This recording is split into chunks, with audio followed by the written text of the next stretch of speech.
கர்த்தருடைய பரிசுத்த நாமம் மகிமைப்படுவதாக. இந்த ஆசீர்வதிக்கப்பட்ட இந்த பரிசுத்தமான ஓய்வு நாள்ல கர்த்தர் நம்மளோடு பேசும்படியாக எல்லா கண்களும் மூடி தேவ சமூகத்தில், ஆண்டவரே இன்னைக்கு எங்களோடு பேசுங்க ஆண்டவரே, எங்களோடு நீங்க இடைப்படுங்கன்னு சொல்லி எல்லா கண்களும் மூடி நன்றி செலுத்துகிறோம். பரிசுத்த ஆவியானவரே, இந்த ஆசீர்வதிக்கப்பட்ட இந்த பரிசுத்தமான இந்த ஓய்வு நாள்ல எங்களோடு இடைப்படுங்க, பேசுங்க ஆண்டவரே.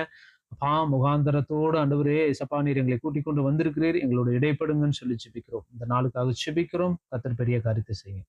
இயேசுவின் நாமத்தினால கேட்கிறோம் பிதாவே, ஆமென். ஆமென் சொல்லுங்க. ஆமென். சரி, வசனம் சொல்லுது. பரிசுத்த யோவான் எழுதின சுவிசேஷம் 5வது அதிகாரம் 21வது வசனம். பரிசுத்த யோவான் எழுதின சுவிசேஷம் 5வது அதிகாரம் 21வது வசனத்துல சொல்லுது, பிதாவானவர் மரித்தோரை எழுப்பி உயிர்ப்பிக்கிறது போல குமாரனும் தமக்கு சித்தமானவர்களை உயிர்ப்பிக்கிறவர். ஆமென் சொல்லுங்க. ஆமென். வசனம் சொல்லுது, பிதாவானவன் மரித்தோரை எழுப்பி உயிர்ப்பிக்கிறது போல குமாரனும் தமக்கு சித்தமானவர்களை உயிர்ப்பிக்கிறார். இன்னைக்கு எடுக்க போற ஒரு வசனத்துக்கு தலைப்பு, கர்த்தர் நம்மை உயிர்ப்பிக்கிறார். ஆமென் சொல்லுங்களேன். கர்த்தர் நம்மை உயிர்ப்பிக்கிறார். எப்படி எல்லாம் உயிர்ப்பிக்கிறார்னு சொல்லி ஒரு 3 காரியத்தை மட்டும் இன்னைக்கு நம்ம தியானிக்க போகிறோம். அப்ப பாருங்க, பிதாவானவர் மரித்தோரை எழுப்பி உயிர்ப்பிக்கிறது போல, அதாவது பிதாவானவர் குமாரனை தந்த தேவன். தேவன் என்ன பண்ணாரு? குமாரனை பூமிக்கு தந்து அவர் மனுஷர்களை போல பாடுகளை பட்டு மரித்து 3ஆம் நாள் உயிர் தெழுகிற ஒரு சூழலும் இல்லைங்களா? அப்போ கர்த்தர் நம்மளை பார்த்து என்ன சொல்லுகிறார் அப்படின்னா, குமாரன் சொல்லுகிறாரு, தமக்கு குமாரன் தமக்கு சித்தமானவைகளை உயிர்ப்பிக்கிறார். அப்ப ஆண்டவர் இன்னைக்கு நம்மளை பார்த்து சொல்றாரு, நீங்க எந்த காரியத்துல மரித்து போன நிலைமையில இருக்கலாம், எந்த காரியத்துல மனசு விட்ட நிலைமையில இருக்கலாம், ஆண்டவர் இன்னைக்கு உங்களை பார்த்து சொல்றாரு, நான் என்னை உயிர்ப்பிக்க போகிறேன். ஆமென் சொல்லுங்களேன். இன்னைக்கு ஆண்டவர் நம்மளை பார்த்து சொல்லுகிறார், இன்னைக்கு நான் உங்களை உயிர்ப்பிக்க போகிறேன். எத்தனையோ போராட்டத்தின் மத்தியில, பலவீனத்தின் மத்தியில, கவலையின் மத்தியில, கண்ணீரின் மத்தியில இன்னைக்கு நீங்க வந்திருக்கலாம், இதை கேட்டுக்கொண்டு கூட இருக்கலாம். ஆண்டவர் உங்களை பார்த்து இன்னைக்கு சொல்றாரு, நான் உங்களை உயிர்ப்பிக்கிறேன். கர்த்தர் நம்மை இன்று உயிர்ப்பிக்கிறவரா இருக்கிறார். ஆமென் சொல்லுங்களேன். ஆமென். ஒரு 3 காரியத்தை மட்டும் நான் காமிச்சு தரேன். கர்த்தர் எப்படிப்பட்டவர்களை உயிர்ப்பிக்கிறார், அல்லது கர்த்தர் யாரை உயிர்ப்பிக்கிறார் அப்படின்னு கேட்டா, ஒரு வசனத்தை படிப்போம் பாருங்க. நீதிமொழிகள் 13வது அதிகாரம் 12வது வசனம். கர்த்தர் நம்மை உயிர்ப்பிக்கிறவராய் இருக்கிறார். எப்படி உயிர்ப்பிக்கிறார் அப்படின்னா, கர்த்தர் எப்படி ஒரு மனுஷன் உயிர்ப்பிக்கிறார் அப்படின்னு கேட்டா, வசனம் சொல்லுது. நீதிமொழிகள் 13வது அதிகாரம் 12வது வசனத்துல சொல்லுது, நெடுங்காலமாய் காத்திருத்தல் இருதயத்தை இளைக்க பண்ணும், விரும்பினது வரும் பொழுதே ஜீவ விருட்சம் போல் இருக்கும். ஃபர்ஸ்ட் காரியம், 3 காரியத்துல ஃபர்ஸ்ட் பாயிண்ட், ஆண்டவர் எப்படிப்பட்டவர்களை உயிர்ப்பிக்கிறார் அப்படின்னு கேட்டா, இளைத்தவர்களை கர்த்தர் உயிர்ப்பிக்கிறார். இளைத்தவர்கள், அதாவது அந்த வசனத்திலே சொல்லுறார், நெடுங்காலமாய் காத்திருத்தல் இருதயத்தை இளைக்க பண்ணும். இப்போ உங்க வாழ்க்கையில நிறைய நாள், எனக்கு இந்த மாசம் நடந்துராதா, இந்த நாள்ல நடந்துராதா, ஏன் எங்களுக்கு மட்டும் தடை மேல தடையாகுது, ஏன் ஆசீர்வாதம் தடையாகுது, நாங்கள் பிரயாசம் தானே படுறோம், கர்த்தருக்கு உண்மையா தான் இருக்கிறோம், ஏன் எங்க வாழ்க்கையில இவ்வளோ பிரயாசப்பட்டும் வருத்தமும் கவலையும் கண்ணீருமா இருக்குன்னு சொல்ல ஒரு கேள்வியோட இன்னைக்கு நீங்க கேட்கிறவங்களா இருக்கலாம். ஆண்டவர் உங்களை பார்த்து சொல்றாரு, இளைத்தவர்களை கர்த்தர் இன்னைக்கு உயிர்ப்பிக்கிறார். ஆமீன் சொல்லுங்களேன். ஆமீன் சொல்லுங்க. அப்ப கர்த்தர் சொல்ல, இளைத்து போய் இருக்கிற, மனதளவுல ரொம்ப உடைஞ்சு போய் வந்திருக்கிற உங்களை பார்த்து ஆண்டவர் இன்னைக்கு சொல்றாரு, இளைத்தவர்களை கர்த்தர் உயிர்ப்பிக்க போகிறார். ஆமீன் சொல்லுங்களேன். இழைச்சு போயிருக்கலாம், நாங்க நெடுங்காலமாய் காத்திருக்கிறோமே, இந்த காரியம் எங்களுக்கு வரும்னு சொல்லி எல்லாமே எங்களுக்கு சாதகமா தான் அமைஞ்சது, ஆனா கடைசி நேரத்துல எல்லாமே தடையாயிருச்சு, நாங்கள் காத்திருந்து காத்திருந்து உங்க மனசளவுல உடைஞ்சு போயிருக்கிறோமே, இருதயம் நொறுங்குண்டவர்களா இருக்கிறோமே, எல்லாராலும் வெறுக்கப்பட்ட நிலைமையில இருக்கிறோமேன்னு சொல்லி இன்னைக்கு நீங்க இந்த சத்தியத்தை கேட்கிறவங்களா இருக்கலாம். ஆண்டவர் உங்களை பார்த்து சொல்லுகிறார், நெடுங்காலமாய் காத்திருந்து இருதயத்தை இளைக்க பண்ணும், நீங்கள் விரும்பினது வரும் பொழுது, ஆண்டவர் சொல்லுகிறார், அந்த விருப்பத்தை கொடுக்கிறவரே இன்னைக்கு கர்த்தரா தான் இருக்கிறார். ஆமென் சொல்லுங்க. கர்த்தர் இன்னைக்கு உங்க இருதயத்துல ஒரு விருப்பத்தை கொடுக்கிறார். என்ன விருப்பம் அப்படின்னா, என்ன நெடுங்காலமா நான் ஆண்டவரே இதுக்கு காத்திருந்தேன், ஆண்டவரே இது எனக்கு கிடைக்கல, இனி இது எனக்கு கிடைக்காதுன்னு ஒரு எண்ணத்தோட நிக்கலாம். ஆண்டவர் இன்னைக்கு உங்க இருதயத்துல ஒரு விருப்பத்தை வைக்கிறார். என்னது? எது இழந்து போனீங்களோ அது உங்களுக்கு திரும்பவும் கிடைக்கும்ங்கிற ஒரு இருதயத்துக்குள்ள ஆண்டவர் அந்த எண்ணத்தை வைக்கிறார். இன்னைக்கு ஆண்டவர் உங்களை பார்த்து சொல்றாரு, நீ இளைத்து போயிருக்கிறியா, அந்த இளைத்து போனதை கர்த்தர் உயிர்ப்பிக்கிறவரா இருக்கிறார். நீங்க நினைச்சிருக்கலாம், எனக்கு இந்த மாசம் நடந்துராதா, இந்த நாள் நடந்துராதான்னு சொல்லி நீங்க அநேக நாட்கள் நினைச்சு போன காரியங்கள் உங்களை விட்டு போயிருச்சா, ஆண்டவர் இன்னைக்கு சொல்றார், இளைத்து போன உங்களை பார்த்து கர்த்தர் சொல்லுகிறார், உயிர்ப்பிக்க போகிறார். ஆமீன் சொல்லுங்க. பாருங்க, நம்மளும் கூட ஒரே ஒரு காரியத்தை நான் என்னன்னு சொல்றேன், நான் ஒரு தெளிவான காரியத்தை உங்களுக்கு சொல்றேன் பாருங்களேன். நம்ம எத்தனையோ மெசேஜை கேட்டிருக்கலாம் இல்லைங்களா? நம்ம எத்தனையோ மெசேஜ் கேட்டிருக்கலாம். அல்லது சொல்ல போனா, நீ ஒரு 1000 பிரசங்கத்தை கேட்டிருக்கிறது ரொம்ப நல்லது. நம்ம மெசேஜ்ல கேட்கிறோம், யூடியூப்ல கேட்கிறோம், சபைகள்ல கேட்கிறோம், லெந்து நாள் கூட்டம் போறோம், 24 ஹவர்ஸ் கூட்டம் போறோம், 24 ஃபாஸ்டிங் 24 நாள் ஃபாஸ்டிங் பிரேயர் போறோம். ரொம்ப நல்லது. ஆண்டவர் என்ன வசனம் சொல்றாருன்னா, சத்தியத்தை அறிவீர்கள், சத்தியம் உங்களை விடுதலையாக்கும். அப்போ இந்த மெசேஜுக்காக 1000 மெசேஜ் நீங்க கேட்டிருக்கலாம். ஆனாலும் ஒவ்வொரு பிரசங்கத்திற்கும் கீழ்ப்படிவது நல்லது. ஆமீன் சொல்லுங்களேன். நம்ம 1000 மெசேஜ் கேட்கிறது பிரச்சனை இல்ல. அந்த மெசேஜ கேட்கிறவர்களாய் மட்டும் இல்லாமல், அந்த கேட்ட வசனத்தை மெசேஜின் பிரகாரமாக கீழ்ப்படிந்து அதன் பிரகாரமா நடக்கிறது ரொம்ப நல்லது. ஏன்னா வசனம் சொல்லுது, அதாவது அந்த வசனத்தின் கேட்டு கீழ்ப்படிதுன்னா பலன் கொடுக்கும் இல்லைங்களா? அதான வசனம் சொல்லுது. என்ன வசனம்? மத்தேயு 13வது அதிகாரம் 20வது வசனம், 21வது வசனம். ஆண்டவர் விதைகளை பத்தி சொல்றாரு. என்ன விதை அப்படின்னா, கற்பாரில் விதை இடங்களில் விதைக்கப்பட்டவன் வசனத்தை கேட்டு உடனே அதை சந்தோஷமா ஏற்றுக்கொள்ளுகிறான். ஆகிலும் பாருங்களேன், கற்பாறையின் இடங்களில் விதைக்கப்பட்ட ஒரு மனுஷன் வசனத்தை கேட்ட உடனே அது எப்படின்னா சந்தோஷமா, ஆண்டவர் இன்னைக்கு இந்த சத்தியத்தை கேட்கிற உங்களுக்கு கூட ஆண்டவர் சொல்லுகிறார், இந்த வசனத்தை கேட்கிற உங்களுக்கு ஆண்டவர் இன்னைக்கு என்னோடு பேசுகிறார், நான் இளைத்து போன சூழ்நிலைமையில இருக்கிறேன், கர்த்தர் என்னை உயிர்ப்பிக்கிறாருன்னு சொல்லுகிறாரு. அந்த வசனத்தை நீங்க கேட்கிறவங்களா இருக்கலாம். ஆனாலும் ஆண்டவருடைய வசனம் என்ன சொல்லுது தெரியுங்களா? இந்த வசனத்தை உடனே அதை சந்தோஷத்தோடு ஏற்றுக்கொள்கிறோம். ஒரு வசனம் கேட்கிறோம், அதை கேட்கும்போது ஆண்டவர் இன்னைக்கு என்னோடு பேசினார், ஆண்டவரே இன்னைக்கு பைபிள் படிக்கும்போது என்னோடு பேசினார். ஓகே. ஆனா இன்னொரு வசனம் என்ன சொல்லுதுன்னா, கிரிகை இல்லாத விசுவாசம் செத்தது. அப்போ வசனத்தை கேட்கிறவர்களாய் மட்டும் இல்லாமல் அதை நம்ம வாழ்க்கையில அனுதினமும் அபியாசப்படுத்துகிறவர்களாய் இருக்கணும். எப்படி இருக்கணுங்களாமா? அனுதினமும் அந்த வாழ்க்கைய அந்த வசனத்தின் எஸ்ரா வசனத்துல சொல்லுது, எஸ்ரா 7வது அதிகாரம் 10வது வசனத்துல சொல்லுது, எஸ்ரா வேதத்தை ஆராயவும் அதன்படி நடக்கவும் தன் இருதயத்தை பக்குவப்படுத்தினான். அப்ப ஆண்டவர் இந்த நாள் உங்களை பார்த்து என்ன சொல்கிறார்னா, இளைத்து போய் இருக்கிற உங்களை கர்த்தர் உயிர்ப்பிக்க போகிறார். எப்படின்னு கேட்டா, நம்ம 1000 இல்ல 2000 இல்ல 5000 மெசேஜ்கள் நம்ம கேட்டிருக்கலாம். கேட்டு அந்த வசனத்தின் பிரகாரமாக வாழ நம்ம இருதயத்தை பக்குவப்படுத்தணும். அதைத்தான் ஆண்டவர் விரும்புகிறார் இல்லைங்களா? அப்ப பாருங்க, அந்த கற்பாறையில் இடங்கு விதைக்கப்பட்ட இந்த விதை எப்படி தெரியுங்களா? வசனத்தை கேட்ட உடனே அது சந்தோஷமா, ஆண்டவர் இன்னைக்கு தேங்க்யூ ஜீசஸ், ஆண்டவர் இன்னைக்கு என்னோடு பேசிட்டார், அபிஷேகத்துல வரும், அழுகிறோம், எல்லாமே ஓகே. அந்த வசனத்தை கேட்ட உடனே மோட்டிவேஷன் ஸ்பீச்னு சொல்லுவாங்க. அது அப்படின்னா அப்படியே நம்மளை உந்துதல் அடுத்த லெவலுக்கு, அதை கேட்க நல்லா இருக்குது இல்லைங்களா? யூடியூப்லயே நம்ம நிறைய மெசேஜ் கேட்கிறோம் இல்லையா? ஒரு வசனத்தை கேட்கும்போது எனக்கு இது ஆறுதலா இருந்துச்சுங்க. ஓகே, அது எவ்வளவு நாளைக்கு ஆறுதலா இருக்கு? ஏன்னா வசனம் சொல்லுது, சத்தியத்தை அறிவீர்கள், சத்தியம் உங்களை விடுதலையாக்கும். அந்த சத்திய ஆவியானவர் இந்த வசனத்தை கேட்ட உடனே சந்தோஷத்தோடு அதை ஏற்றுக்கொள்ளுகிறோம். ஆகிலும் தனக்குள்ள வேறில்லாதவனாய் கொஞ்ச காலம் மாத்திரம் நிலைத்திருப்பான். வசனத்தின் நிமித்தம் உபத்திரவும் துன்பமும் உண்டான உடனே இடரல் அடைவான். அப்போ அந்த வசனத்தை கேட்கறது மட்டும் இல்லாம ஏன் நம்ம வாழ்க்கையில இளைத்து போய் இருக்கிறோம் அப்படின்னா, நம்ம வாழ்க்கையில வேறற்று போன நிலைமையில இருக்கிறோம். அதைத்தான் ஆண்டவர் விரும்புகிறார். வசனத்தை கேட்ட உடனே சந்தோஷம், ஆண்டவர் இன்னைக்கு என்னோடு பேசினார். அந்த வசனம் எவ்வளவு நாளைக்கு நம்ம இருதயத்துல இருக்குது? அதான் அந்த வசனம் சொல்லுது பாருங்க, கற்பாரில் இடைக்கப்பட்ட விதை அந்த பாறையுடைய சூடு தாங்க முடியாம அது வேறு உறுதி இல்லாமல் இருக்குன்னா கருகி போயிருது. நம்மள அப்படிதான் இருக்கிறோம். உலக கவலை, உலக ஆசைகள், ஐஸ்வர்யம் இதெல்லாம் உள்ள நெருக்கும் பொழுது இடரல் அடைகிற சூழ்நிலைமை. அதான் அந்த வசனத்துல சொல்லுது, தனக்குள்ள வேறில்லாதவனாய் கொஞ்ச காலம் மாத்திரம் நிலைத்திருப்பான். கேட்கிறோம், வசனத்தை கேட்கிறோம், நம்ம எல்லா நாளும் ஃபாஸ்டிங் போடுறோம், எல்லாம் பிரேயர் பண்றோம். ஆனா ஆண்டவர் விரும்புகிறார், நமக்குள்ள வேறு இல்லாததன் நிமித்தமாக அந்த வசனத்தின் நிமித்தம் உபத்திரவமும் துன்பமும் உண்டான உடனே இடரல் அடைஞ்சிடும். அப்ப அதுதான் ஆண்டவர் விரும்புகிறார். கர்த்தர் ஒரு மனுஷனை உயிர்ப்பிக்க போகிறார். எப்படிப்பட்ட உயிர்ப்பிக்க போகிறார்னா, இளைத்து போனவனை கர்த்தர் உயிர்ப்பிக்கிறார். நெடுங்காலமா நம்ம காத்திருக்கிறோம், அந்த ஆசீர்வாதத்துக்காக காத்திருக்கிறோம். அது வரவே இல்லை. ஆண்டவர் இன்னைக்கு பார்த்து சொல்றாரு, உங்க இருதயத்துல ஒரு ஆசையை கொடுக்கிறதும் கர்த்தர் தான். ஆமீன் சொல்லுங்களேன். உங்க இருதயத்துல ஆசை கொடுக்கிறதும் கர்த்தர் தான். அந்த ஆசையை அடுத்த லெவலுக்கு கொண்டு போறதும் கர்த்தர் தான். அப்ப நெடுங்காலமாய் நீங்க காத்திருந்து கிடைக்கலையா? இன்னைக்கு ஆண்டவர் உங்களை பார்த்து சொல்லுகிறார், நெடுங்காலமாய் காத்திருந்த இருதயத்தை இழைக்க பண்ணும், விரும்பினது வரும்பொழுது ஜீவ விருட்சம் போல இருக்கும்.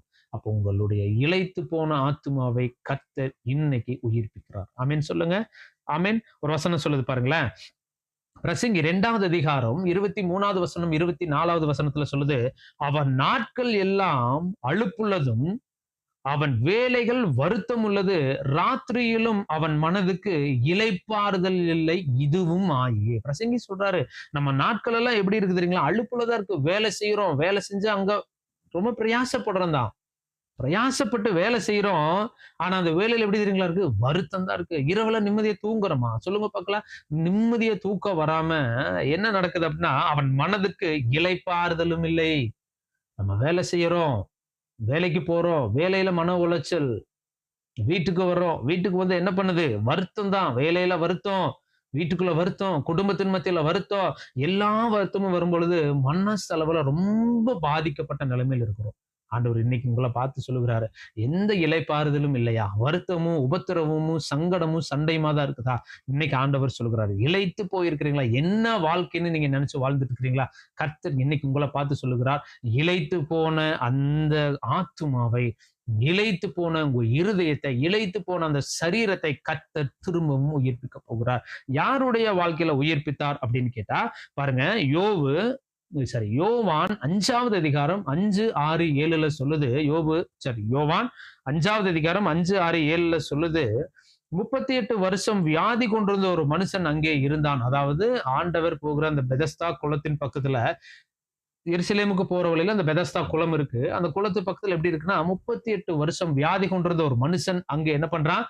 வியாதியில படுகடையில இருக்கும் பொழுது, இயேசு அவனை கண்டு, அவன் வெகு காலமாய் வியாதியஸ்தன் என்று அறிந்து, வசனம் சொல்லுது, படுத்திருந்த அவனை நோக்கி இயேசு கண்டு, அவன் வெகு காலமா வியாதியஸ்தன் என்று அறிந்து அவனை நோக்கி, சொஸ்தமாக வேண்டும் என்று விரும்புகிறாயா என்று ஆண்டவர் அவனை கேட்கும் பொழுது, அதற்கு அந்த வியாதியஸ்தன் சொல்றா பாருங்க, ஆண்டவரே, தண்ணீர் கலக்கப்படும் போது என்னை குளத்தில் கொண்டு போய் விடுகிறதற்கு ஒருவனும் இல்லை, நான் போகிறதற்கு முன்பே எல்லாரும் இறங்கி விடுகிறார்கள் என்றார். அப்ப ஃபர்ஸ்ட் காரியம், ஆண்டவர் உங்க வாழ்க்கையில இளைத்து போன ஆத்துமாவை கர்த்தர் உயிர்ப்பிக்கிறார். எப்படின்னு கேட்டா, 38 வருஷமா வியாதி கொண்டிருந்த ஒரு மனுஷன் சீலோவாம் குளத்தின் பக்கத்துல படுத்திருக்கிற அவனுடைய அவனுடைய பேச்சு என்ன அப்படின்னா, எல்லாரும் வர்றவங்க எல்லாரும் நோய் பெற்று ரெடி ஆகி போயிடுறாங்க. ஆண்டவரே, என்னை கொண்டு போய் குளத்துல போடுகிறதுக்கு ஒருவரும் இல்ல. அந்த நிலைமையில தான் நீங்களும் இருக்கிறீங்களா? எல்லாம் இருந்தும் கைவிடப்பட்ட நிலைமையில இருக்கிறீங்களா? இல்ல எல்லாருமே இருந்து நீங்க மனசளவுல இளைத்து போன நிலைமையில இருக்கிறீங்களா? இவன் மனசளவுல ரொம்ப உடைஞ்சு போய் இருக்கிறான். என்னை கொண்டு போய் போடுறதுக்கு யாருமே இல்ல ஆண்டவரே. நான் இங்கதான் படுத்திருக்கிறேன். எல்லாம் வர்றாங்க. அவங்கவங்க குளத்துல விழுந்து அவங்கவும் நோய் பெற்று போறாங்க. ஆனா நான் இளைத்து போன நிலைமையில இருக்கிறேன். எல்லாராலும் கைவிடப்பட்ட நிலைமையில நான் வாழ்வா சாவாங்கிற ஒரு தருணத்துல இங்க படுத்துட்டு இருக்கிற ஆண்டவரேன்னு சொல்லும் பொழுது, ஆண்டவர் அவனை நோக்கி பார்த்து கேட்டா, நீ சொஸ்தமாக வேண்டும் என்று விரும்புகிறாயா? ஆண்டவர் இன்னைக்கு உங்களை பார்த்து கேட்கிறார். இயேசு அவனை நோக்கி, இதோ நீ சொஸ்தமாக வேண்டும் என்று விரும்புகிறாயான்னு கேட்கும் பொழுது, ஆண்டவர் இது இன்னைக்கு உங்களை பார்த்து கேட்கிறார். இன்னைக்கு நீ இளைத்து போன ஆத்மாவை கர்த்தர் இன்னைக்கு உங்களை உயிரடைய செய்ய போகிறார். இன்னைக்கு உங்களுக்கு ஒரு நல்ல ஒரு டெலிவரன்ஸ் ஆண்டவர் தர போகிறார். ஆண்டவர் இந்த கேட்கிற வசனத்தை கேட்கிற உங்க வாழ்க்கையில இளைத்து போன நிலைமைகள் உயிரடைய போகுது. ஏன் அப்படின்னு 38 வருஷமா உயிரடையாமல் படுகடையில கடுக்கிற அந்த சுஸ்தமாகாமல் 38 வருஷமா வியாதி கொண்டிருந்த மனுஷனை கர்த்தர் தேடி போனது போல இன்னைக்கு கர்த்தர் உங்களை தேடி வந்திருக்கிறார். ஆமீன் சொல்லுங்களேன். ஆமீன் சொல்லுங்க. அப்ப இன்னைக்கு கர்த்தர் உங்களை பார்த்து கேட்கிறார், சுஸ்தமாக வேணுமா வேண்டாம்? ஆண்டவர்கிட்ட கேட்கிற ஒரே ஒரு கேள்விதான், நீ சுஸ்தமாக விரும்புகிறாயா இல்லையா? ஆண்டவர் நம்ம கேட்கிறோம், ஆண்டவரே, நான் இளைத்து போன நிலைமையில இருக்கிற ஆண்டவரே, நான் மறுஜீவன் கிடைக்குமா கிடைக்காதா?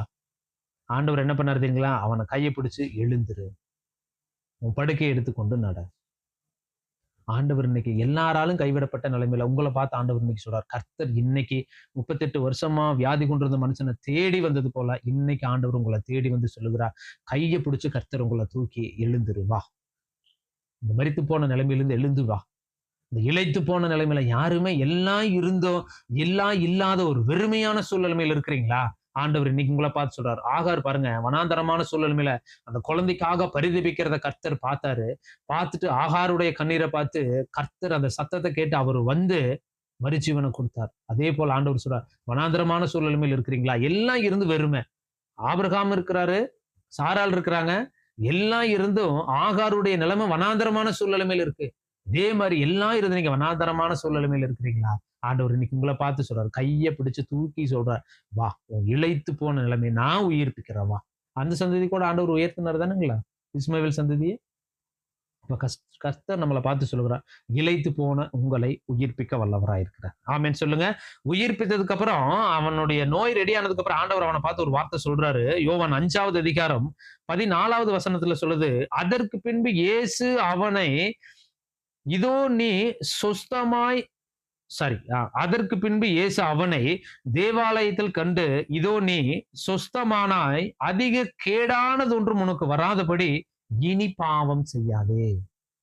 ஆண்டவர் நம்மளை பார்த்து சொல்றார், நீ இளைத்து போன ஆத்மாவை திரும்பவும் ஆண்டவர் உயிர்ப்பிக்கிறார். திரும்பவும் ஒரு காரியம் சொல்றார், நீங்கள் திரும்பவும் அதிக கேடானது ஒன்றும் செய்யாதபடி ஜாக்கிரதையா இரு. பாவம் செய்யாதபடி ஜாக்கிரதையா இரு. ஏன்னா நம்ம எல்லா நேரமும் பார்த்துட்டீங்கன்னா, ஒரு ப்ராப்ளத்துக்காக நம்ம ஜெபம் பண்ணுவோம். அந்த ப்ராப்ளம் மாறிடுச்சு அப்படியே நார்மல் ஆயிருவோம். இயல்பு நிலைமைக்கு மாறிடுவோம். ஆனா ஆண்டவர் சொல்லுகிறார், ஒரு மறுஜீவனை நமக்கு கொடுத்திருக்கிறார் அப்படின்னா, அதிக கேடானது ஒன்றும் செய்யாதபடி, பாவம் செய்யாதபடி காத்துக்கொள்ள வேண்டும். ஆமென் சொல்லுங்க. ஃபர்ஸ்ட் காரியம், கர்த்தர் உங்களை உயிர்ப்பிக்கிறார். எப்படி உயிர்ப்பிக்கிறார் அப்படின்னு கேட்டா, இளைத்து போனவனை கர்த்தர் உயிர்ப்பிக்கிறார். இளைத்து போனா மனசளவுல உடைஞ்சு போனவனை கர்த்தர் இன்றைக்கு ஆண்டவர் உயிர்ப்பிக்கிறார். யாரை உயிர்ப்பித்தார் அப்படின்னா, 38 வருஷமா வியாதி கொண்டிருந்த ஒரு மனுஷனை உயிர்ப்பித்தார். குணாதரமான சூழ்நிலை மேல எல்லாராலும் கைவிடப்பட்டு இளைத்து போய் வாழ்வா சாவாங்கிற ஒரு தருணத்துல இருக்கிற ஆகாருடைய ஜெபத்தை, அந்த சந்ததி தான் இப்ப இஸ்மவேல் சந்ததி, முஸ்லிம் சந்ததி இல்லைங்களா? அந்த சந்ததியவே கர்த்தர் ஆசீர்வதிச்சிருக்கிறார் அப்பயே அப்படின்னா, நம்மளாம் அவருடைய பார்வையில ஸ்பெஷலா இருக்கும் இல்லைங்களா? அப்ப நம்மள ஆண்டவர் ஆசீர்வதிக்காமல் இருப்பாரோ? ஆண்டவர் ஆசீர்வதிக்க ரெடியா இருக்கிறார். நீங்க ஒண்ணு அதிக கேடானது ஒன்றும் செய்யாதபடி ஜாக்கிரதையா இருங்க. ஃபர்ஸ்ட் காரியம். 2வது காரியம் படிக்கலாமா? எபேசியர் 5வது அதிகாரம் 14வது வசனம். எபேசியர் 5வது அதிகாரம் 14வது வசனத்துல சொல்லுது, ஆதலால் தூங்குகிற நீ விழித்து மரித்தோரை விட்டு எழுந்திரு, அப்பொழுது கிறிஸ்து உன்னை பிரகாசிப்பார் என்று சொல்லி இருக்கிறார். 2வது காரியம், ஃபர்ஸ்ட் காரியம், கர்த்தர் உன்னை உயிர்ப்பிப்பார். எப்படி உயிர்ப்பிப்பார் அப்படின்னா, இளைத்து போனவனை கர்த்தர் உயிர்ப்பிப்பார். 2வது ஆண்டவர் சொல்றாரு, மரித்தோரை விட்டு எழுந்திரு, கர்த்தர் உன்னை உயிர்ப்பிப்பார். ஆமென் சொல்லுங்க. 2வது காரியம், மரித்த நிலைமையில இருக்கிறீங்களா? மரித்து போன நிலைமையில இருக்கிறீங்களா? டாக்டர் எல்லாராலும் கைவிடப்பட்ட நிலைமையில இருக்கிறீங்களா? டாக்டர் சொல்லியிருக்கலாம், இது அவ்வளவுதான், லைஃப் லாங் டேப்லெட் எடுத்துக்கணும், இது அவ்வளவுதான், நீங்க லைஃப் லாங் இன்சுலின் தான் யூஸ் பண்ணணும், இது அவ்வளவுதான், இருக்கிற வரையும் சந்தோஷமா வச்சுட்டு இருக்கிற நாள் வாழ்ந்துட்டு போட்டோம் அப்படின்னு சொல்லியிருக்கிறாரா? குழந்தைக்கு சொல்லியிருக்கிறாரா? என்ன சொன்னாலும் பரவாயில்ல, ஆண்டவர் சொல்ற, மரித்து போன உங்க வாழ்க்கைய கர்த்தர் உயிர்ப்பிக்க போகிறார். ஆமென் சொல்லுங்க. மரித்த நிலைமையிலிருந்து வெளியே வாங்க முதலாவது. ஆண்டவர் இன்னைக்கு அதான் சொல்றாரு. 1000 சொல்றாங்க, மருத்துவர்களும் உருவாக்குனது நம்ம கர்த்தர் தானே. சொல்லுங்க பார்க்கலாம். அப்ப மரித்தோரை விட்டு எழுந்திரு, கர்த்தர் உன்னை உயிர்ப்பிப்பார். அப்ப மரித்து போன நிலைமை நமக்குன்னு ஒரு மைண்ட் செட் பண்ணி வச்சிருப்போம் பாத்தீங்களா? அதுல இருந்து வெளியே வாங்க. ஆண்டவர் இன்னைக்கு அதுதான் சொல்றாரு. இன்னைக்கு அதுல இருந்து வெளியே வாங்க. பாருங்க, யார ஆண்டவர் அந்த மரித்த நிலைமையிலிருந்து மரித்தவனை எழுப்பினார். சரிங்களா? பாருங்க எப்படிப்பட்டவன் எழுப்பி இருக்கார் பாருங்களேன். அப்போஸ்தலர் 9வது அதிகாரம் 40வது வசனம் 41ல சொல்லுது. அப்போஸ்தலர் 9:40-41 சொல்லுது, பேதுரு எல்லாரையும் வெளியே போக செய்து முழங்கால் படியிட்டு ஜெபம் பண்ணி பிரேதத்தின் புறம்பே திரும்பி, தபித்தாலே எழுந்திரு என்றார். அப்பொழுது அவள் தன் கண்களை திறந்து பேதுருவை பார்த்து உட்கார்ந்தாள். 41 சொல்லுது, அவன் அவளுக்கு கை கொடுத்து அவளை எழுந்திருக்க பண்ணி பரிசுத்தவான்களையும் விதவைகளையும் அழைத்து அவளை உயிருள்ளவளாக அவர்களுக்கு முன்பாக நிறுத்தினான். 2வது காரியம், மரித்து போன ஒரு சரீரத்தை எழுப்பினார். சரிங்களா? 2வது காரியம், நீங்க மனதளவுல, சிந்தை அளவுல, இருதயத்துல, சரீர ரீதியா மரித்து போன நிலைமையில இருக்கலாமா? உங்களுக்கு எந்த ஆசீர்வாதமே வராது, உங்களுக்கு குழந்தை பெத்துக்க முடியாது, எல்லாமே செல்ஸ் எல்லாம் என்ன வேணா இருக்கட்டும், நம்ம அப்பானால கூடாத காரியம் ஒண்ணும் இல்லை. ஆமென் சொல்லுங்களேன். ஆமென் சொல்லுங்க. அப்ப கர்த்தர் இன்னைக்கு உங்களை பார்த்து சொல்றாரு, இந்த மரித்து போன நிலைமை, நம்ம மைண்ட் செட் ஃபர்ஸ்ட் மாறணும். ஆண்டவர் இன்னைக்கு அதுதான் விரும்புகிறார். இன்னைக்கு உங்களை பார்த்து சொல்லுகிறார், கர்த்தர் உங்களை உயிர்ப்பிக்கிறார். எப்படி? இளைத்து போயிருக்கிறியா? மனசளவுல மனசு விட்டுட்டேன் ஆண்டவரே, மனசே விட்டுட்டேன், என் ஜெபத்தை ஆண்டவர் கேட்கிறாரா இல்லையா? நிறைய கேள்வி இருக்கு. இதெல்லாம் கேள்வியும் தூக்கி வீசுங்க. இன்னைக்கு ஆண்டவர் பிடிங்க. இளைத்து போனவன் உயிர்ப்பார். 2வது, மரித்து போனவனை, மரித்தோரை விட்டு எழுந்துரு. அவ்வளவுதான், நமக்குன்னு ஒரு இடம், இவ்வளவுதான் என் லைஃப், அவ்வளவுதான், இதுக்கப்புறம் என் லைஃப் மாறாது, முடியாதுன்னு நினைக்கிறீங்களா? இது எல்லாமே கர்த்தர் இன்னைக்கு என்ன சொல்ல போகிறார் அப்படின்னா, மரித்தோரை விட்டு எழுந்திரு, கர்த்தர் உன்னை பிரகாசிப்பார். எப்படின்னா, தபித்தால் பாருங்க, அந்த தபித்தால் எருசலேம் நகரத்தில் 30 கிலோமீட்டர் தொலைவில் இருக்கிறது யோப்பா பட்டணம். சரிங்களா? 30 கிலோமீட்டர் தொலைவில் இருக்கிற அந்த யோப்பா பட்டணத்துல வசனம் சொல்லுது, தொற்கால் தொற்கால் என்னும் தபித்தாள் இல்லையா? தொற்கால் தொற்கால் என்கின்ற ஒரு கிரேக்க மொழி வந்து தொற்கால் அப்படின்னா அழகிய மான். தொற்கால் அப்படின்னா கிரேக்க மொழியில அழகிய மான் அப்படின்னு அர்த்தம். தபித்தாள் அப்படின்னா அராமிக் மொழியில இரக்கம் உள்ளவள் என்று அர்த்தம். சரிங்களா? அப்ப பாருங்க, தொற்கால் அப்படின்னா கிரேக்க மொழியில அழகிய மான், தபித்தாள் அப்படின்னா அராமிக் மொழியில இரக்கம் உள்ளவள் என்று இவளுக்கு ஒரு பேர் இருக்குதுங்களாமா. இந்த ஸ்திரீ எப்படிப்பட்டவள் அப்படின்னு கேட்டீங்கன்னா, பாருங்க, அப்ப இந்த ஸ்திரீயை குறிச்சு வசனம் சொல்லுது. அப்போஸ்தலர் 9:36 சொல்லுது, யோப்பா பட்டணத்தில் இருக்கும் கிரேக்க பாஷையிலே தொற்கால் என்னும் அர்த்தம் கொள்ளும் தபித்தாள் என்னும் பேருடைய ஒரு சிசி இருந்தால். பாருங்க, அந்த லைன்ல அண்டல் பண்ணுங்க, பாத்துங்க. தொற்கால் என்னும் அர்த்தம் கொள்ளும் தபித்தாள் என்னும் பேருடைய ஒரு சிசி. சிசி யாரு அப்படின்னு கேட்டா ஊழியக்காரி, ஆண்டவருடைய சீசர்கள். ஆண்டவருடைய சீசர்கள், ஜென்ஸ்க்கு வந்து சீசர்கள், லேடிஸ்க்கு வந்து என்னது சிசி. பாருங்க, அந்த சிசி இருந்தால் அவள் நற்கிரிகைகளையும் தருமங்களையும் மிகுதியாய் செய்து கொண்டு வந்தாள். அப்ப இவங்களுடைய வேலை என்ன தெரியுங்களா? அந்த சிசியுடைய வேலை என்ன அப்படின்னு கேட்டா, நற்கிரிகைகளையும் தருமங்களையும் செய்து கொண்டு வந்திருந்தாள். எப்படிப்பட்ட நற்கிரிகை அப்படின்னு கேட்டா, இவ எப்படிப்பட்டவங்களாமா? பாருங்க, ஆண்டவருடைய சிசி ஃபர்ஸ்ட், 2வது நற்கிரிகை தருமங்கள் செய்கிறவள், 3வது ஆடைகளை தைத்து விதவைகளுக்கும் ஏழைகளுக்கும் கொடுக்கிற ஒரு ஸ்திரியா இருந்தாங்க. கடின உழைப்பாளி, கடின உழைப்பாளி. இந்த சிசி யாருன்னா, ஏழைகளுக்கும் விதவைகளுக்கும் துணி இவங்களே தைத்து அதை என்ன பண்ணுவாங்கன்னா அவங்க எல்லாத்துக்கும் தானம் தர்மங்கள் செய்கிற ஒரு ஸ்திரீயா இருந்தாங்க. கடின உழைப்பாளியா இருந்தாங்க. இவங்களுடைய வசனம் சொல்லுது, இவங்களுடைய பாருங்க, ஜனங்களால் நேசிக்கப்பட்ட ஒரு ஸ்திரீ. இவங்க எப்படிப்பட்ட ஸ்திரீ அப்படின்னா, ஜனங்களால் நேசிக்கப்பட்ட ஒரு ஸ்திரீ. இவங்க வியாதியா இருந்து மரிச்சிட்டாங்க. மரிச்ச உடனே பேதுரு பக்கத்துல வந்திருக்கிறார்னு கேள்விப்பட்டு இவங்க மேல் வீட்டார்ல இருக்கும் பொழுது அப்பதான் நடக்குது, தபித்தாளே எழுந்துரு, தபித்தாளே எழுந்துரு. அப்போ கர்த்தர் 2வது ஒரு மனுஷனை எழுப்புறார். எப்படிப்பட்டவங்க எழுப்புறார் அப்படின்னு கேட்டா, மரித்தோரை விட்டு எழுப்புகிறார். கர்த்தர் மரித்தோரை விட்டு எழுந்துரு, உன்னை உயிர்ப்பிப்பார். எந்த சூழலுமே மரித்து போய் இருக்கலாம். உங்க வாழ்க்கையே கூட பாருங்களேன், அவ்வளவுதான், இருக்க வரைய வாழ்வோம். உலகத்துல சொல்லுவாங்க இல்லையா, வெந்ததை திம்போம், விதி வந்தால் சாவோம். இப்ப அப்படிதான் இருக்கிறோம் இல்லையா? இருக்கிற வரையும் சாப்பிட்டு போட்டு போயிடலாங்க. எங்க போறீங்க? எங்க போறீங்க? ஆண்டவர் நீங்க உடனே வாழ்ற வரை வாழ்ந்து ஓடி செத்து போயிடலாம் அப்படின்னா ஆண்டவர் வந்து வாங்க மிஸ்டர் மிஸ்ஸஸ் வாங்க அப்படின்னு கூப்பிட்டு பாருங்களா? சொல்லுங்க. நீங்க பூமியில வாழுகிறது யாருக்கு பிரயோஜனமா வாழ்றீங்க? ஆண்டவர் அதான் சொல்ற, ஒரு ஸ்ரீ. அந்த ஸ்திரீ யாருன்னா ஒரு சிசி. அந்த சிசி ஆண்டவருக்கு வெளியேறப்பட்டது யாருன்னா எல்லார் மேலே விழுந்த கடமை என்ன தெரியுங்களா? கர்த்தருடைய சத்தியத்தை சுவிசேஷத்தை சொல்ல வேண்டியது அவருடைய கடமை, தேவனுடைய பிள்ளைகள். அப்ப அந்த சிசி யார்? தபித்தால் கர்த்தர் உயிரடைய செய்தார். ஏன் உயிரடைய செய்தார்னா, தபித்தால் யார் எப்படிப்பட்டவள் என்றால், தபித்தால் வந்து ஒரு சிசி. சிசினா ஆண்டவருடைய சீசத்துவம் உள்ளவள். சிசி என்றால் கிறிஸ்துவை பின்பற்றவள். அதே போல கிறிஸ்துவனுடைய அனுபவம் உள்ளவளும் சீசத்துவத்தை உள்ளவளுமா இருக்கிறான். அதாவது சிசி அப்படின்னா, அதாவது சிசி அப்படிங்கிறவங்க யார் அப்படின்னு கேட்டீங்கன்னா, கிறிஸ்துவை பின்பற்றுகிறவர்கள். கிறிஸ்துவை பின்பற்றுகிறவர்கள், கிறிஸ்து வாழ்ந்த வாழ்க்கையை போல வாழுகிறவர்கள் தான் சீசர்கள். அப்போ இந்த சிசியுடைய அவளுடைய குணாதிசயங்கள் பாருங்களேன். அவ என்ன சொல்றாங்க அப்படின்னா, அந்த ஊர் ஜனங்கள் சொல்றாங்க, விதவைகள், திக்கற்ற பிள்ளைகள் எல்லாம் சொல்றாங்க, இவங்க தானம் தர்மம் பண்றவங்க, இவங்க நல்லவங்க, மேல் வீட்டார்ல வச்சு இவங்க உயிரை காப்பாத்தி கொடுங்க. இந்த காலத்துல நம்ம எல்லாவது ரிலேட்டிவ் யாராவது இறந்துட்டாங்கன்னா என்ன சொல்லுவோம்? இவன் பண்ணுனதுக்கு இது வேணும். எப்படி சொல்லுவோம்? இவனுக்கெல்லாம் இது தேவைதான் பாஸ்டர், இதெல்லாம் இவனுக்கு தேவைதான் பிரதர், இவனுக்கு இது தேவைதான் அப்படித்தானே சொல்லுகிறவங்களா இருக்கு. ஆனா அந்த ஊர் மக்கள் அவங்களுக்கு சாட்சியா இருந்தாங்க. யாரு? தபித்தாள். தபித்தாளுக்கு எப்படி இருந்தாங்க? அந்த ஊர் மக்கள் சாட்சியா இருந்தாங்க. என்ன சாட்சியா இருந்தாங்க? இவங்க வந்து ஏழை ஜனங்களுக்கு, திக்கற்ற பிள்ளைகளுக்கு, விதவைகளுக்கு இவங்க தானம் தர்மம் செய்கிறவர்களாகவும், கடின உழைப்பாளி, ஆண்டவருக்காக நிக்கிற ஒரு கடின உழைப்பாளியா இருந்தவர்கள். இவங்க அதிகமா சொல்லல, இந்த அதிகாரத்துல மட்டும்தான் சொல்லி இருக்குது தபித்தாளை குறிச்சு. அப்ப கர்த்தர் நம்ம கிட்ட விரும்புகிறது என்ன அப்படின்னா, நீங்கள் கர்த்தரை பின்பற்றுகிறவர்களா இருக்கணும். கர்த்தர் போல ரோல் மாடலா வாழணும். ஆண்டவருடைய பிள்ளைகள்னு வெளியே வெளியே சொல்லிட்டு இருக்கிறோம். ஆனா பக்கத்து வீட்டுல சாட்சி, நம்மளுடைய சாட்சி எப்படி இருக்குது? ஏன் நம்மளுடைய நிலைமை இன்னும் மாறாம இருக்குது? ஏன் நம்ம மரித்து போன நிலைமையில இருக்கிறோம்? இன்னும் அடுத்த லெவலுக்கு இன்னும் ஏன் போகல அப்படின்னா, நம்மளுடைய சாட்சியுள்ள ஜீவியமா இருக்க வேண்டும். கர்த்தர் அதுதான் விரும்புகிறார். சீசன் எப்படின்னா, கிறிஸ்து நடந்தபடியே நடப்பான். இயேசு வாழ்க்கையை கற்றுக் கொள்ளுகிறவனா இல்லாமல் அநேகருக்கு கற்றுக் கொடுக்கிறவர்களா இருக்கணும். நம்ம சர்ச்சுக்கு போறோம். சர்ச்சுக்கு போய் என்ன பண்றோம்? பக்கத்துல உட்கார்ந்து இருக்கிறவங்க, நமக்கு பிடிக்காதவங்க யாராவது வந்து பக்கத்துல உட்கார்ந்தா எந்திரிச்சு அந்த பக்கம் போய் உட்கார்ந்துக்கிறோம்.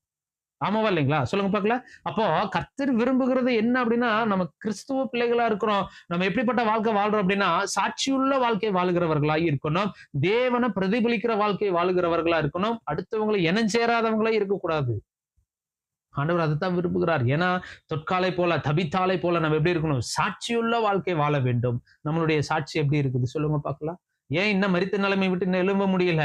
மரித்து போனவெல்லாம் வந்து அந்த ஊர் மக்களை காப்பாத்தி கொடுங்கன்னு சொல்லி மேல் வீட்டார்களை வச்சு பேதுருவ கூட்டிட்டு வந்து, பேதுரு எல்லாரையும் வெளியே போக சொல்லிட்டு, தபித்தாளே எழுந்திரு அப்படிங்கும்போது கண் திறந்து பேதுருவை பார்த்தால், கையை பிடிச்சு எந்திரிச்சா. ஆண்டவர் இன்னைக்கு நம்ம கிட்ட விரும்புகிற ஒரே ஒரு காரியம், நீ கர்த்தருடைய சீசனா இருக்கிற, இதை கேட்கிற, சத்தியத்தை கேட்கிற அன்பு பிள்ளைகளே, ஆண்டவர் உங்களை பார்த்து சொல்கிறார், நீங்க ஆண்டவர் ரூபத்துல இருக்கிறீங்க, ஆண்டவருடைய சாயல் இருக்கிறீங்க, ஆண்டவர் சொந்த ரட்சகரா ஏற்றுக்கொண்டீங்க, ஆண்டவருக்காக நீங்க வாழ்றேன்னு சொல்லிட்டு கசப்புள்ள ஜீவியமா இருக்கக்கூடாது, வெறுப்புள்ள ஜீவியமா இருக்கக்கூடாது. ஆண்டவர் இன்னைக்கு இது எல்லாத்தையும் உங்க வாழ்க்கையில இருக்கிறார். ஏன் நம்ம மரித்த நிலைமை இன்னும் மாற மாட்டேங்குது? ஏன் உயிர் மீட்சி இன்னும் வரல? எப்பயோ இன்னைக்கோ நாளைக்கோங்கிற ஏன் ஒரு எண்ணம் நமக்குள்ள வருது? மரண பயம் ஏன் வருது அப்படின்னு கேட்டா, கர்த்தர் விரும்புகிறார் நம்மளுடைய ஜீவியம் எப்படிப்பட்ட ஜீவியமா இருக்கு?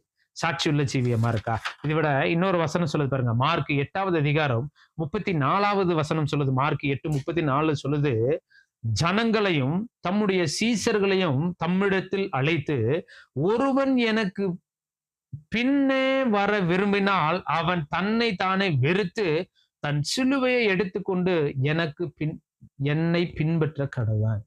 ஆண்டவர் விரும்புகிறது சீசன்னா யாரு? சீசன்னா யாரு? ஏன் ஆண்டவர் இந்த தபித்தால ஜீவனை காப்பாத்தினாரு? ஏன் மறுஜீவனை கொடுத்தாரு? ஏன் இந்த மக்கள் சாட்சியா இருந்தாங்க?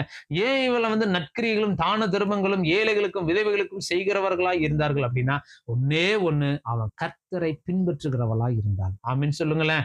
ஆமீன் சொல்லுங்க. இப்ப கர்த்தர் இன்னைக்கு நம்மளை பார்த்து சொல்லுகிறார், ஒருவன் எனக்கு பின்னே வர விரும்பினால் அவன் தன்னை தானே வெறுக்கிறவனா இருக்கணும். தன் சிலுவை எடுக்கணும். சொல்லுங்க.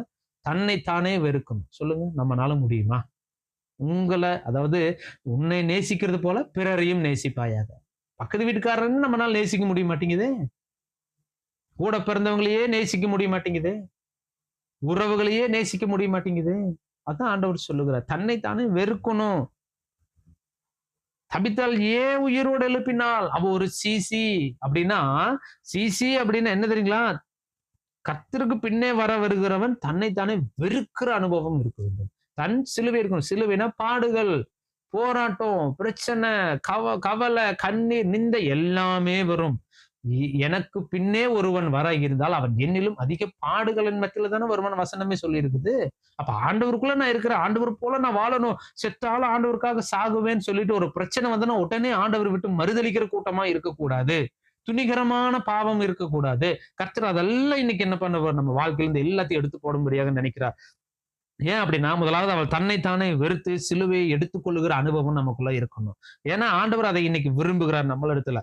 ஏன் அப்படின்னா, தன்னைத்தானே வெறுக்கிறது என்றால் என்ன அப்படின்னா, என்னை யாரு அற்பமா எண்ணினாலும் கிறிஸ்து நம்மள அற்பமா இல்ல. நம்மள எல்லாரும் அற்பமா தான் எண்ணுவாங்க. ஆனா கிறிஸ்து எப்படி இருக்கிறார் தெரியுங்களா? அவர் நம்மள அற்பமா இல்ல. எல்லாரும் நம்மள அலட்சியப்படுத்துவாங்க, எல்லாரும் நம்மள குறைகளை சொல்லுவாங்க, எல்லாரும் நம்மள குற்றப்படுத்துவாங்க. ஆனா நம்ம அப்பா எப்படி பாக்குறாரு? சொல்லுங்க பார்க்கலாம். இன்னைக்கு ஆண்டவர் நம்மளை பார்த்து இன்னைக்கு கேட்கிறாரு, அன்னைக்கு நம்ம அப்பா எப்படி பாக்குறவரா இருக்கிறார்? ஆண்டவர் இன்னைக்கு எதைதானே சொல்றாரு? நீ கிறிஸ்துவுக்குள்ள வரும்பொழுது எல்லாமே வருப்பா. உலகம் உன்னை பகைக்கும், ஆனா நான் உன்னை என்ன பண்றேன்? ஒருவன் உன்னை பகைக்கிறான் அப்படின்னா முதலாவது என்னை பகைச்சிட்டு தான் உன்னை பகைக்கும், இல்லைங்களா?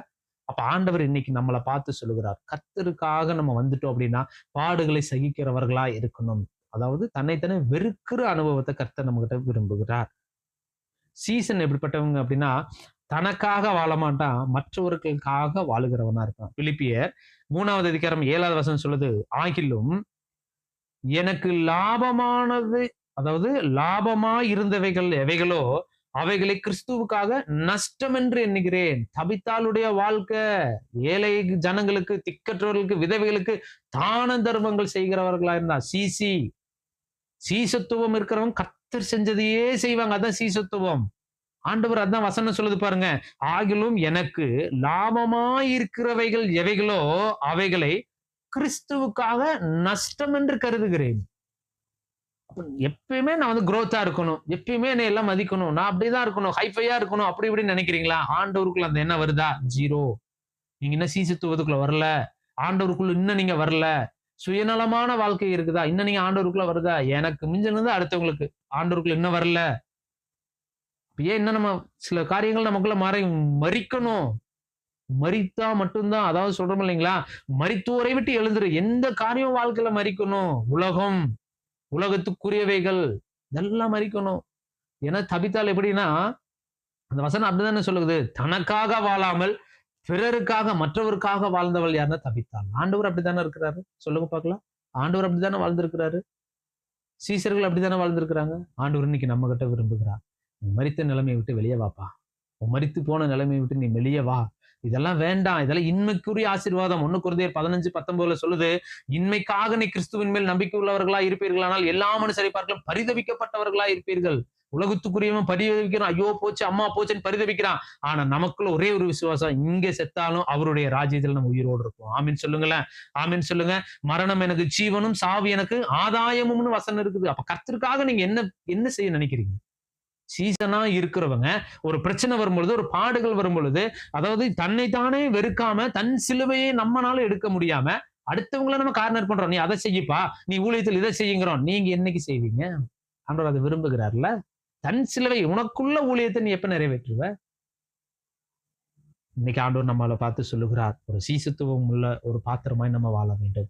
தன்னை வெறுக்கிற அனுபவத்தை வாழ வேண்டும். கர்த்தருக்காக தன் சிலுவையை எடுத்துக்கொண்டு என்னை பின்பற்ற கடவன். அப்ப அவரோட பின்பற்ற கடவன் அப்படின்னா பாடுகள் தான், பாடுகள் தான், கவலைகள் தான், கண்ணீர்கள் தான். எல்லாமே வந்தாலும் இமை பொழுதிலும் நான் உன்னை கைவிடாதிருப்பேன், உருக்கமான இரக்கத்தினால் உன்னை சேர்த்துக் கொள்ளுவேன்.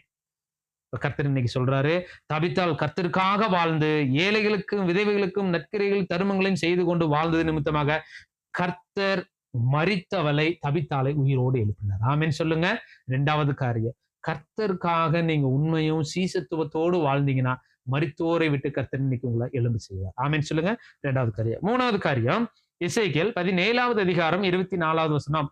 எசேக்கியேல் 17:24 சொல்லுது, கர்த்தராகிய நான் உயர்ந்த விருட்சத்தை தாழ்த்தி தாழ்ந்த விருட்சத்தை உயர்த்தினேன் என்றும், நான் பச்சையான விருட்சத்தை பட்டு போக பண்ணி பட்டு போன விருட்சத்தை தலைக்க பண்ணினேன் என்றும், வெளியின் விருட்சங்களுக்கு எல்லாம் தெரிய வரும் என்று கர்த்தர் இதை சொல்லுகிறார்.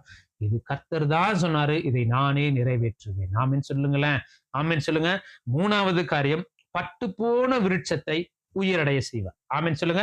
பட்டு போயிருச்சு அப்படின்னா காஞ்சு போச்சுன்னு அர்த்தம், முடிஞ்சிருச்சு, சோழி சுத்தம் முடிஞ்சு போச்சு, அவ்வளவுதான். அப்ப ஆண்டவர் சொல்லுகிறார், பட்டு போன விருட்சத்தை கர்த்தர் திரும்பவும் தலைக்க பண்ணி அதை உயிரடைய செய்ய போகிறார். பட்டு போயிருச்சுன்னு நினைக்கிறீங்களா? முடிஞ்சிருச்சு, அவ்வளவுதான், பினிஷ்ட். இன்னைக்கு ஆண்டவர் உங்களை வாழ்த்து சொல்றார். பட்டு போயிருச்சுன்னு சொல்லிட்டாங்களா? முடிஞ்சது அவ்வளவுதான் சொல்லிட்டாங்களா? சந்தோஷப்படுங்க. மனுஷன் தானே சொன்னேன், கர்த்தர் இருக்கிறார்ல. சொல்லுங்க, கர்த்தர் யார் இருக்கிறா? நம்ம அப்பா நம்மளோடு இருக்கிறார். அவர் இன்னைக்கு சொல்றாரு, பட்டு போன விருட்சத்தை உயிரடைய செய்யும்படியாக. இன்னைக்கு ஆண்டவர் உங்களை பார்த்து சொல்லுகிறார், முடிஞ்சிருச்சா? பட்டு போயிருச்சு, அவ்வளவுதான், முடிஞ்சது. சந்தோஷப்படுங்க. கர்த்தர் இன்னைக்கு உங்களை பார்த்து சொல்லுகிறார், பட்டு போன விருட்சத்தை திரும்பவும் உயிரடைய செய்ய போறார். யாருடைய வாழ்க்கையில் அப்படின்னு கேட்டா பாருங்க, 2 வசனத்தை மட்டும் நான் சொல்லிட்டு முடிக்கலான்னு இருக்கேன். பாருங்க, ஆதியாகமம் 17வது அதிகாரம் 17வது வசனத்துல சொல்லுது, ஆண்டவர் சொல்லிட்டாரு, ஆபிரகாமே, உனக்கும் உன் மனைவியாகிய சாராளுக்கும் நான் என்ன பண்ண போறேன்? ஒரு குழந்தையை தரப்போகிறேன். அது உங்க 2 பேத்துக்கும் தான் அந்த ஆசீர்வாதத்தை தருவேன்னு ஆண்டவர் சொல்லிட்டாரு. ஆனாலும் இவங்க 2 பேர் என்ன அப்படின்னா, சாராள் பாருங்க, வேலைக்காரி, யாரு? வீட்டுக்கு வேலைக்காரி, பணிவிடைக்காரியாகிய ஆகாரோடு சேரும், அது நிமித்தமா எனக்கு சந்ததி வரும் அப்படின்னு சொல்லி என்ன பண்ணாங்க? கர்த்தர் என்ன சொன்னார் அதை மறந்துட்டாங்க. இப்ப நம்மளும் அப்படிதான் இருக்கிறோம். ஆண்டவர் சொன்னதன் நிமித்தமா உள்ள போகாம, ஆண்டவர் எதை செய்யக்கூடாதுன்னு சொல்லி இருக்கிறாரோ அதுக்குள்ளதான் நம்ம போயிட்டு இருக்கிறோம். ஏன் பட்டு போகுது? பட்டு போன விருட்சத்தை ஏன் தலைக்க மாட்டேங்குது அப்படின்னா, கர்த்தருடைய வாக்குத்தத்தம் பண்ணினாரு, அந்த வாக்குத்தத்தத்தை விட்டுட்டோம். ஆனா நம்ம என்ன பண்றோம்? இது பார்க்கும் பொழுது அது அப்போஸ்தலர் சொல்லுது, தென்றல் மெதுவாய் அடிக்கிறது போல அப்படிதாங்க இருக்கும். தென்றல் அப்படியே நல்லா இருக்கும், தூக்கம் வர்ற மாதிரி இருக்கும், நல்ல மெதப்பா இருக்கும். ஆனா அந்த இடத்துல ஒரு பெரிய ஆபத்து இருக்குதுன்னு அர்த்தம். ஆண்டவர் ஊழியக்காரங்க சொல்றது வந்து ஆரம்பத்துல வந்து எப்படி தெரியுங்களா இருக்கும்? ஊழியக்காரங்க சொல்றது வந்து இவர் எப்ப பார்த்தாலும் கடிஞ்சு கொள்றாரு, எப்ப பார்த்தாலும் ஊழியக்காரர் திட்டுறாரு, புத்தி சொல்லிட்டே இருக்கிறாரு. நீ வாலிப பிராயத்துல இப்படி இருக்காத, உன் மனைவியோடு இப்படி இரு, உன் கணவரோடு இப்படி இரு, நீ தேவையில்லாத பண்ணாதேன்னு சொல்லி ஊழியக்காரங்க கண்டிச்சு கண்டனம் பண்ணி புத்தி சொன்னா அது எப்படி இருக்குன்னா கசப்பா இருக்கும். அதே மாதிரி நம்ம கூட வேலை செய்யறவங்களோ படிக்கிறவங்களோ அன்பா பேசினாங்க அப்படின்னா இவங்கள போல என்னை புரிஞ்சுக்கிட்டவங்க வேற யாருமே இல்லை. சொல்லுங்களேன், இவங்கள போல என்னை புரிஞ்சுக்கிட்டவங்க யாருமே இல்ல. இதே வார்த்தை தான் சாராள் சொன்னது ஆபிரகாம் கிட்ட. ஆபிரகாம் கிட்ட சாராள் சொல்றது ஆகாரோடு சேரும். என்ன போச்சு தெரியுங்களா? கடைசியில அந்த ஆகார் வீட்டம்மாவா மாறியாச்சு. அற்பமா, சாராளை எப்படி நினைச்சாங்களா? அற்பமா நினைச்சாங்க. இந்த எண்ணத்தை கொண்டு வந்தது யாரு? ஆண்டவர் என்ன சொன்னா வாக்குத்தத்தம் பண்ணி இருக்கிறார். ஆனா நம்ம என்ன நடந்திருக்கு பாருங்களேன். ஆதியாகமும் 17வது அதிகாரம் 17வது வசனத்துல சொல்லுது, ஆபிரகாம் முகங்குப்புற விழுந்து நகைத்தான். ஆபிரகாம், அதாவது நமக்கு என்ன தெரியும்னா சாரால் தான் உள்ளத்துல நகைத்தாள்னு வசனம் இருக்குது இல்லையா? ஆனா ஆபிரகாம் பாருங்க, ஆதியம் 17:17 சொல்லுது, ஆபிரகாம் முகங்குப்புற விழுந்து நகைத்து 100 வயதானவனுக்கு பிள்ளை பெறுமோ? அவனுடைய கேள்வி பாருங்க, ஆபிரகாமுடைய கேள்வி, 100 வயதானவனுக்கு பிள்ளை பெறுமோ? 90 வயதான சாரால் பிள்ளை பெறுவாளோ? தன் இருதயத்தில் சொல்லிக் கொண்டான். முகங்குப்புற விழுந்த கீழே குமிஞ்சிட்டு நகைக்கிறாரு, சிகிதிக்கிறாரு. நம்ம வாழ்க்கையே அப்படித்தானே இருக்குது. டாக்டர் சொல்லியிருக்கிறாரு, ஆனா ஊழியக்காரர் மூலியமா ஆண்டவர் மூலியமா பேசப்பட்டிருக்கும், நிலைமை மாறும் அப்படிங்கிறது நமக்குள்ள ஒரு கேள்விக்குறியா அப்படின்னா ஒரு நகைக்கிறோம் இல்லையா? ஏன் அப்படின்னா என் வாழ்க்கையிலமா இதெல்லாம் நடக்க போகுது, இதெல்லாமே கிடைக்க போகுது. எத்தனையோ ஊழியக்காரன் நானும் பார்த்துட்டேன். அப்படிதான் அநேக இடத்துல அப்படிதான் எல்லா ஊழியக்காரன் நான் பார்த்துட்டேன். எந்த ஊழியக்காரங்க உண்மையா இருக்கிறாங்க? எந்த ஊழியக்காரங்க சொல்றது உண்மையா இருக்கு? ஊழியக்காரங்க சொன்னது உண்மையா இருக்காது. சத்தியம் ஒரு நாளும் பொய் சொல்லாது. ஆமென் சொல்லுங்க. சத்தியம் ஒரு நாளும் பொய் சொல்லாது. இந்த சத்திய வசனம், சத்தியத்தை அறிவீர்கள், சத்தியம் உங்களை விடுதலை செய்யும். ஏன் அப்படின்னா வசனம் சொல்லுது. வசனம் சொல்லுது 90 வயதான என் மனைவிக்கு பிள்ளை பெறுமோ? 100 வயதான எனக்கு பிள்ளை பெற கூடுமோ? இதே மாதிரி ஆதியாகமம் 18வது அதிகாரம் 13வது வசனத்துல சொல்லுது, சாரால் தான் கிழவியா இருக்க பிள்ளை பெறுவது மெய்யோ? சாராளுடைய உள்ளத்துல பேசுறாங்க, நான் கிழவியா இருக்கிறேன், எனக்கு இனி பிள்ளை பெறுமா? ஆண்டவர் சொல்றாரு, கிழவிக்கும் கிழவனுக்கும் தான் புள்ள பிறக்கும்ட்டாரு. ஆமென் சொல்லுங்க. ஆமென் சொல்லுங்க. கிழவனுக்கும் கிழவிக்கும் தான் 100 வயதுல ஆண்டவர் பையனை கொடுத்தாரா இல்லைங்களா? அப்போ பட்டு போச்சு, அவ்வளவுதான், எல்லாமே முடிஞ்சிருச்சு, இதுக்கப்புறம் எனக்கெல்லாம் எப்படி இந்த ஆசீர்வாதம் கிடைக்கும்னு சொல்லி ஒரு எண்ணத்தோடு இன்னைக்கு கேக்குறீங்களா? உங்களை பார்த்துதான் சொல்றாரு, உங்களை தட்டி கர்த்தர் உங்க கரத்தை பிடிச்சு சொல்றாரு, எப்பா பட்டு போன விருட்சம் திரும்ப தலைக்க போகுதுப்பா. அந்த வசனத்துல சொல்லுது பாருங்களேன், கர்த்தராகிய நான் உயர்ந்த, அதாவது எசேக்கியேல் 17:24 சொல்லுது, கர்த்தராகிய நான் உயர்ந்த விருட்சத்தை தாழ்த்தி தாழ்ந்த விருட்சத்தை உயர்த்தினேன் என்றும், நான் பச்சையான விருட்சத்தை பட்டு போக பண்ணி பட்டுப்போன விருட்சம் தலைக்க பண்ணினேன் என்றும், வெளியின் விருட்சங்கள் எல்லாருக்கும் தெரிய வரும். ஆண்டவர் இன்னைக்கு உங்களை பார்த்து சொல்றாரு, நீ பட்டு போயிட்ட, உன் லைஃப் மாறாது, உன் பிரச்சனை மாறாதுன்னு சொல்லி எல்லா ஜனங்களும் பாக்குறாங்களா? அவங்க கண்ணுதான் பார்க்க போகுது. இந்த பட்டு போன விருட்சம் திரும்பவும் தலைக்கப்படுறத வெளியே இருக்கிற விருட்சங்கள் எல்லாருடைய கண்களும் காணும்படி செய்ய போகிறார். ஆமேன்னு சொல்லுங்க. ஆண்டவர் சொல்ல, உன்னால முடியாது, உன் பிரச்சனை மாறாது, உன் திட்டம் மாறாதுன்னு சொல்லி எல்லாரும் நினைக்கலாம். ஆனா ஆண்டவர் சொல்றார், எவன் வாய் சொல்லிச்சோ அவன் வாயை க்ளோஸ் பண்ணிக்க போறான். அந்த கண்ணு தான் பார்க்க போகுது. கர்த்தர் உங்களை அடுத்த லெவலுக்கு கொண்டு போறத அந்த கண்ணு பார்க்க போகுது. சொல்லுங்க ஆமீன் சொல்லுங்க. ஆமீன் சொல்லுங்க. ஆண்டவர் இன்னைக்கு உங்களை பார்த்து சொல்ல, பட்டு போன விருட்சத்தை திரும்பவும் தலைக்க பண்ண போகிறேன். நீ எந்த நிலைமையில இருந்து விழுந்தியோ அதே நிலைமை. யோபுக்கு பாருங்க, டபுள் ப்ரமோஷன் கொடுத்தாரு இல்லையா? யோபு எதெல்லாம் எழுந்து போனோ அதெல்லாம் ரெட்டிப்பா ஆண்டவர் கொடுத்தாரு. எந்த கண்ணு எந்த வாய் பேச்சோ அதே கண்ணு அதே வாய் பார்க்குது. யோபு டபுள் ப்ரமோஷன், ரெட்டிப்பான ஆசீர்வாதத்தை பெற்று அவன் குடும்பமா சமாதான சந்தோஷமா இருக்கிறத சொந்த கண்கள் அந்நிய கண் எல்லா கண்ணும் பார்த்து ஆண்டவர் இன்னைக்கு உங்களை பார்த்து சொல்லுகிறார், பட்டு போன விருட்சத்தை எல்லாரும் ஒரு அற்பமா நினைக்கிறாங்க. ஒரு நிலைமை மாறாது. ஒரு நாள் நீ எப்படி ஆடுன, ஒரு நாள் எப்படி இருந்தேன்னு சொல்லி இருக்கலாம். இப்ப நம்மளை விட்டு எல்லா ஆசீர்வாதம் போயிருக்கலாம், அல்லது குடும்பமே நமக்கு விரோதமா சத்துருவா இருக்கலாம். ஆண்டவர் சொல்றார், எந்த சத்துரு இருக்கிறானோ அந்த சத்துரு முன்னாடி கர்த்தர் இன்னைக்கு உங்களை பார்த்து சொல்லுகிறார், வெளியில் உள்ள விருட்சங்கள் எல்லாருடைய கண்கள் காண போகுது. என்ன அப்படின்னா, இதைய கர்த்தர் உங்க வாழ்க்கையில சொன்னது மட்டும் இல்லாம நிறைவேற்ற போகிறார். ஆமென் சொல்லுங்க. ஆமென் சொல்லுங்க. இன்னைக்கு ஆண்டவர் 3 காரியம், கர்த்தர் உங்களை உயிர்ப்பிக்க போகிறார். எப்படி உயிர்ப்பிக்க போகிறார் அப்படின்னா, இளைத்து போன உங்களை உயிர்ப்பிக்க போகிறார். மரித்தோரை விட்டு எழுந்திருக்கும் பொழுது கர்த்தர் உங்களை உயிர்ப்பிக்க போகிறார். 3வது காரியம், பட்டு போன விருட்சத்தை உயிர்ப்பிக்க போகிறார். அப்படி எல்லா கண்களை மூடுங்க. ஆண்டவர்கிட்ட, ஆண்டவரே நான் மரித்து போன நிலைமையில இன்னைக்கு இருக்கிற ஆண்டவரே என்னை உயிர்ப்பிப்பீராகன்னு சொல்லி எல்லா கண்களை மூடி ஆண்டவர்கிட்ட, ஆண்டவரே ஏசப்பா, நாங்கள் ஆண்டவரே நான் ஒரு நாளத்துல பணம் இருந்துச்சு, பேர் இருந்துச்சு, புகழ் இருந்துச்சுன்னு சொல்லி ஒரு நாள்ல நான் ஆண்டவரே ஆட்டம் போட்ட நாட்கள் போதும் ஆண்டவரே, இப்ப நான் எல்லாம் இழந்து போய் ஆண்டவரே வெறுமையா இருக்கிற ஆண்டவரே, தூசும் குப்பையுமான ஒரு சூழ்நிலைமையில இருக்கிற ஆண்டவரே, அப்பா வாழ்வா சாவாங்கிற ஒரு தருணத்துல இருக்கிற ஆண்டவரே, இன்னைக்கு நீங்க ஆண்டவரே நீ என்னை எடுத்து பயன்படுத்துங்கப்பா. இளைத்து போய் இருக்கிற ஆண்டவரே, எல்லாம் முடிஞ்சு போச்சு, இதுக்கப்புறம் நான் எங்க அடுத்த லெவலுக்கு போவேன்னு சொல்லி இளைத்து போய் இருக்கிற உங்களை பார்த்து சொல்லுகிறா, 38 வருஷமா வியாதி கொண்டிருந்த மனுஷனை கர்த்தரே தேடி போய் அவனுக்கு உயிரை கொடுத்தது போல இன்னைக்கு ஆண்டவர் உங்களை தேடி வராருங்க. ஆண்டவர் இன்னைக்கு உங்களை தேடி வந்து சொல்லுகிறார், இளைத்து போன உங்களை உயிரடையும்படி செய்ய போகிறார். ஆமென் சொல்லுங்க. இளைத்து போன உங்களை உயிர்ப்பிக்க போகிறார். 2வது காரியம், மரித்த நிலைமையில இருக்கிறீங்களா? எல்லாமே முடிஞ்சிருச்சு, அவ்வளவுதான், இந்த உயிர் மட்டும்தான் இந்த சரீரத்துல இருக்குது, எல்லாமே போச்சு, பேரு புகழ் பணம் அந்தஸ்து ஆஸ்தி எல்லாமே போச்சு, நான் எவ்வளோ நிம்மதியா இருந்தனோ சந்தோஷமா இருந்தனோ அதெல்லாம் போய் வெறுமையான சூழ்நிலையில இருக்கிற, மரணத்தை தவிர வேற என்கிட்ட எதுவுமே கிடையாதுன்னு சொல்லி மரித்து நிலைமையில இருக்கிறீங்களா? கர்த்தர் இன்னைக்கு உங்களை பார்த்து சொல்லுவார், மரித்த நிலைமையை விட்டு வெளியே வா, நான் உன்னை இன்னைக்கு உயிர்ப்பிக்க போகிறேன். 2வது காரியம், ஆண்டவர் இன்னைக்கு தபித்தால உயிரோடு எழும்பினது போல அவள் நற்கிரியை செய்கிறவளும் தான தர்மங்களை செய்கிறவர்களும் ஏழைகளுக்கு விதவைகளுக்கும் அவ என்ன பண்ணா, அவ எல்லாத்தையும் துணிதிச்சு அவங்க எல்லாத்துக்கும் கொடுத்து ஒரு சீசத்துவத்துல இருந்தது போல நீங்க ஆண்டவருக்குள்ளதான் இருக்கிறீங்க. போராட்டம் வரும், பிரச்சனைகள் வரும், எது வந்தாலும் சோர்ந்து போகாதீங்க, கர்த்தர் நம்மளோடு இருக்கிறார். 2வது காரியம். 3வது காரியம் சொல்லுது, பட்டு போன விருட்சத்தை கர்த்தர் திரும்பவும் தலைக்க பண்ண போகிறார். நீங்க பட்டு போன நிலைமையில காஞ்சு போய் நிற்கலாம், முடியாதுன்னு சொல்லி நிலைமையில இருக்கலாம். ஆண்டவர் இன்னைக்கு உங்களை பார்த்து சொல்லுகிறார், பட்டு போன விருட்சத்தை திரும்பவும் கர்த்தர் உயிரடைய செய்ய போகிறார்.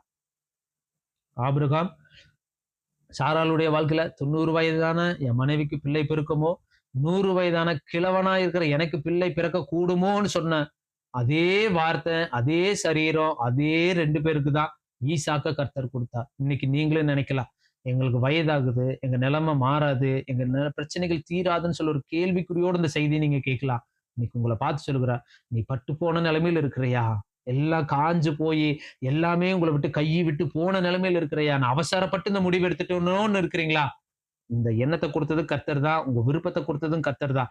எல்லாம் ஆண்டவர்கிட்ட கேட்கல, ஆண்டவரே இந்த கேட்ட வசனத்தின் பிரகாரமாக இனி நான் சரியா இருக்கணும் ஆண்டவரே, உண்மை உத்தமமாய் வாழ எங்களுக்கு கிருபை செய்யுங்கன்னு சொல்லி ஜெபிக்கிறோம். கேட்ட சத்தியத்தின் பிரகாரமாக வாழ பிள்ளைகளை ஒப்பு கொடுக்கிறோம். கர்த்தர் பெரிய காரியத்தை செய்யுங்க. இயேசுவின் நாமத்தினால கேட்கிறோம் பிதாவே.